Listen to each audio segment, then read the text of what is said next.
Welcome back. I'm here today with Chris Kiberi, and he's a private equity advisor. Chris, welcome to today's show. Thank you.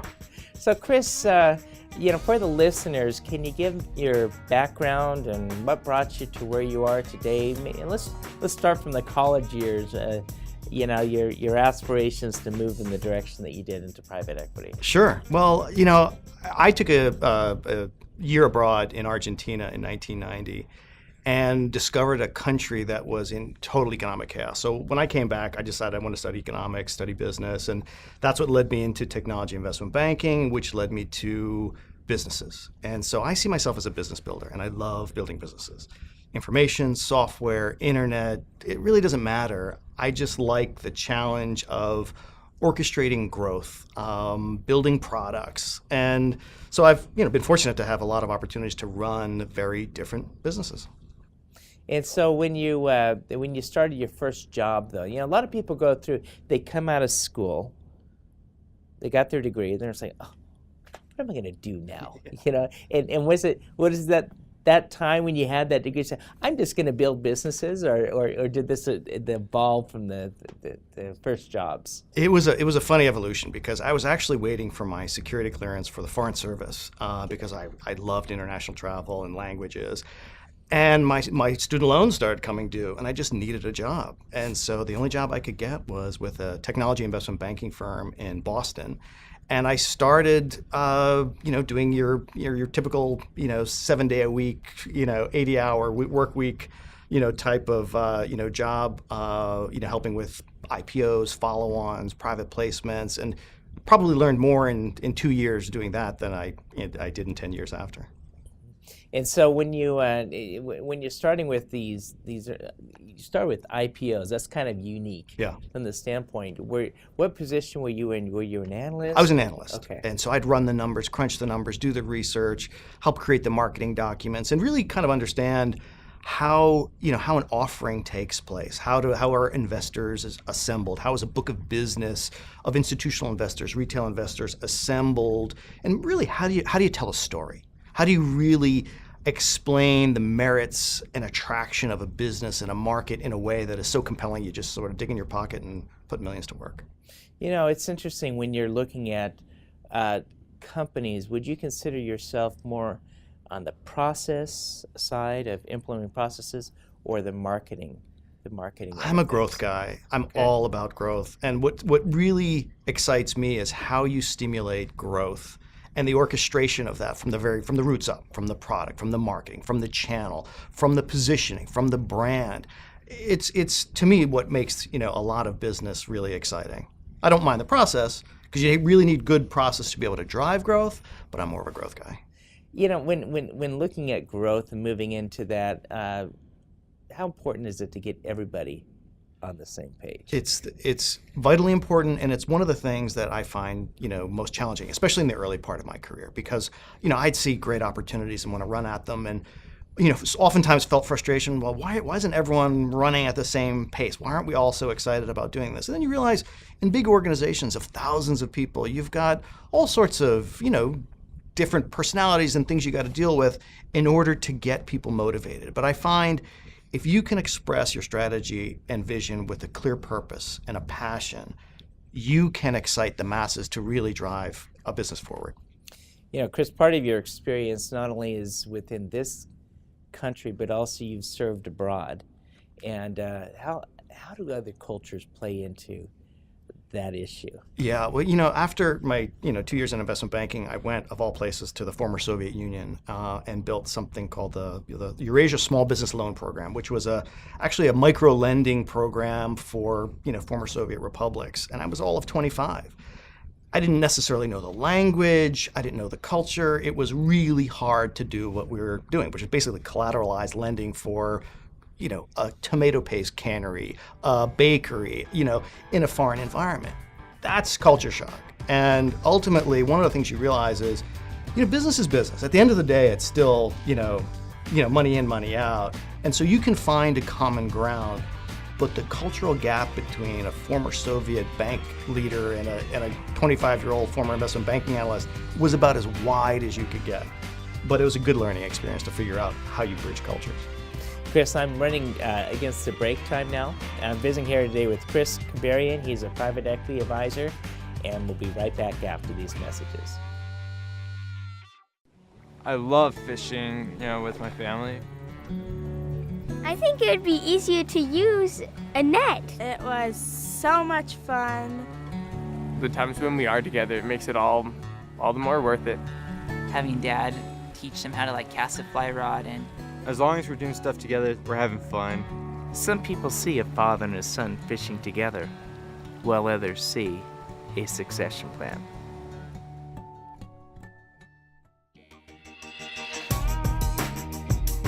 Welcome back. I'm visiting here today with Chris Kabarian, and he's a private equity advisor. And Chris, we're starting in the early days of your career, but one thing that happened in Russia that you didn't pick up in the last segment, and I want to cover this, is you met somebody.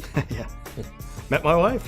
Your wife, and so that truly was a blessing, I guess, for the little time that you spent over there in Russia. And Well, I just met the most beautiful woman in the world, and so she motivated me to learn her language and stay for a while. We stayed there for 2 years, and it's where we ended up getting married. And we go back every year, and so I'm lucky. I've got family all over the world now.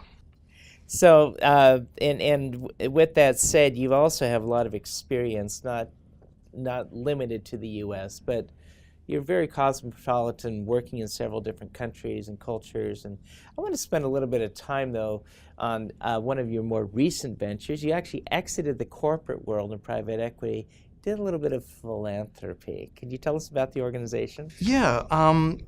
In the middle of 2014, I was approached actually by a private equity firm about a company called UCaring. And UCaring was a crowdfunding platform for personal and charitable causes. And it was a free platform.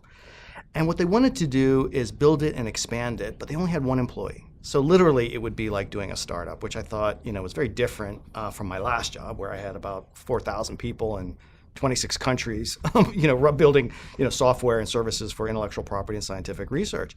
So crowdfunding was completely new, and with a single employee, you actually have to build a technology team, a marketing team, and really kind of stand on your own in a digital marketplace where you have no brand, you have no identity, you have no sales force.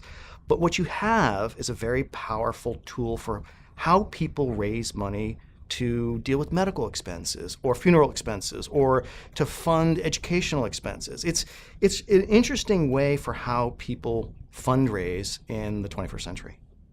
Wow. And how big was your organization when you started then? It was literally one person. We had one customer service rep, and literally no employees. We had no office. We had literally nothing, no paper, it was just a fledgling website that was started by a husband and wife team in their kitchen. And so the whole point was you have to, to sustain and build and grow a platform that was driving 150 million in donations every year, had an audience of, 50 million unique visitors a year. You actually had to build much stronger technological platforms, build out customer service, build out social media, marketing, SEO, SEM, search engine optimization, search engine marketing. And so, we did that in San Francisco in a span of about 18 months and doubled the business a couple times over. That's amazing. And I'll say that you really are, when it comes down to looking at your true strength, a business builder.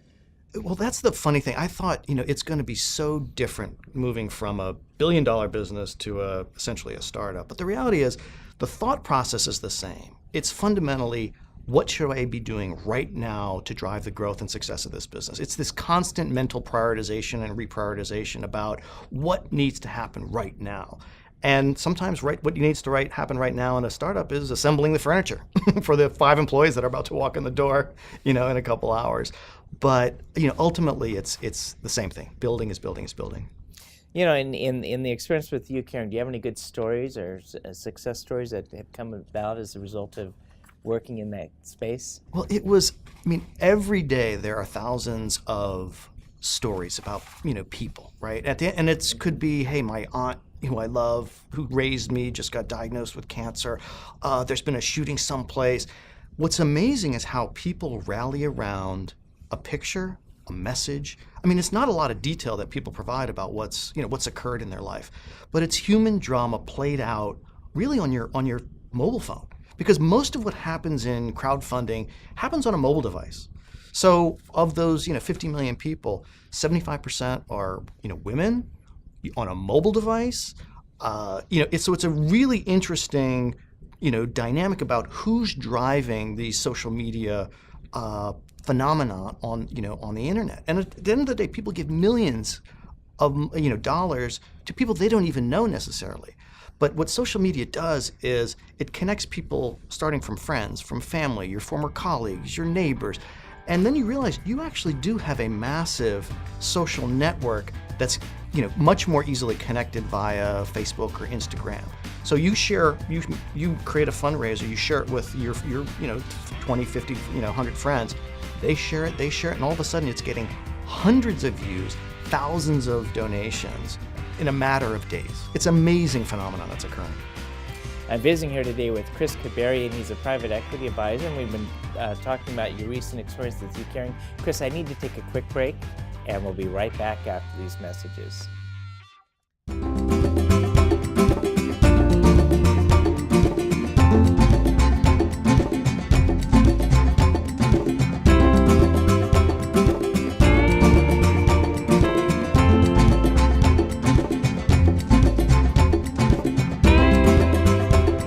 Since you can't take your wealth with you, spend time with your family.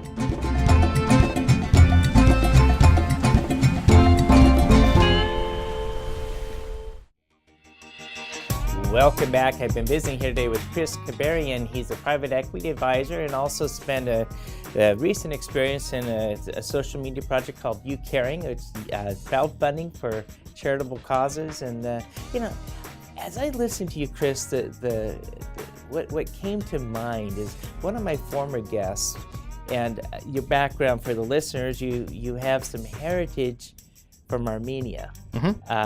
I had a guest also from Armenia.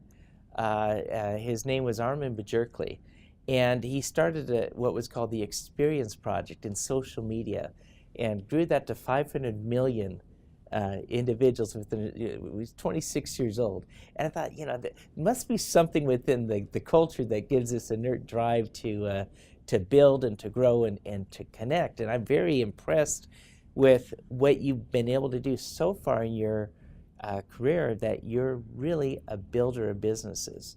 I want to change topics here though, and move off the U-Caring and get onto the private equity industry, okay, where you spend a period of time and where you hold out yourself right now. So what exactly is a private equity advisor?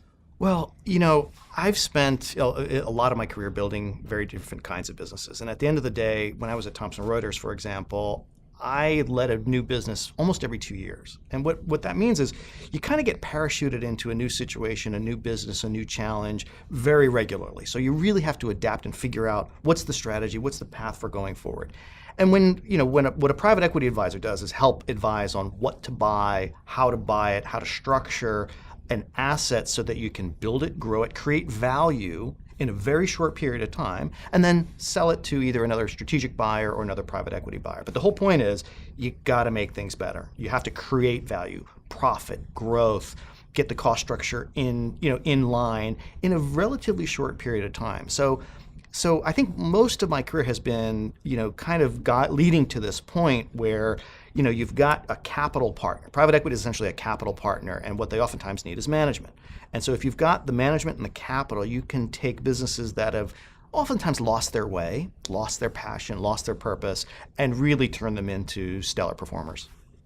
So when you look at companies, and I'm putting your advisory hat on Mm-hmm. right now as a private equity advisor, what are the key components you look for? Do I invest in them? Do I put time and resources or not?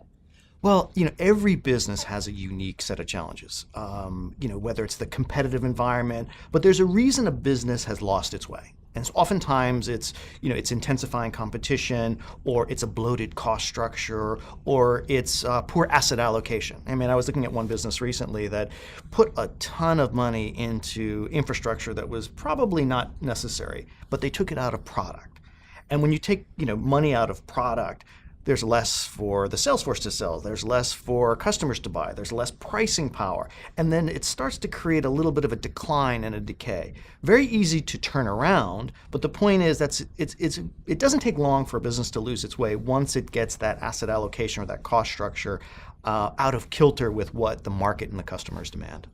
So, so how important is the leadership of that company when you're working with them? Absolutely important. I mean, ultimately, you can't be afraid to change leadership or to change structure or to change, a strategic direction. But ultimately, business is about people, and people who've got a keen sense of the potential of a business can rally others and rally the momentum that's necessary to drive a business forward and do it quickly and effectively.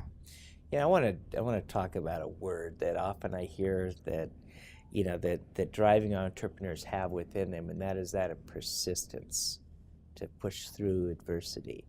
How do you keep the spirits up when things aren't going right in a company and just getting everyone to push through the problems? I think it's either in you or it's not. And so I don't know where it comes from necessarily, but there's nothing more exciting to me than having my hands on a business where you can really drive the full potential of that business and where you can bring your passion to it. And because passion is infectious, right? When people realize, hey, look, we're building something fantastic. I mean, ultimately, every business, every enterprise has a higher purpose, right? And that higher purpose sometimes is changing the world, making the world a better place. And when you can find that nugget of truth and insight that really motivates a team and a people, customers, stakeholders, investors, you can really move mountains, because it's not so much about what the challenges are that are coming at you. It's about that vision, a vision about where you're going, what this business can do, that propels everyone forward. When you look at the world today, and then where we're heading to the future, what do you see out there?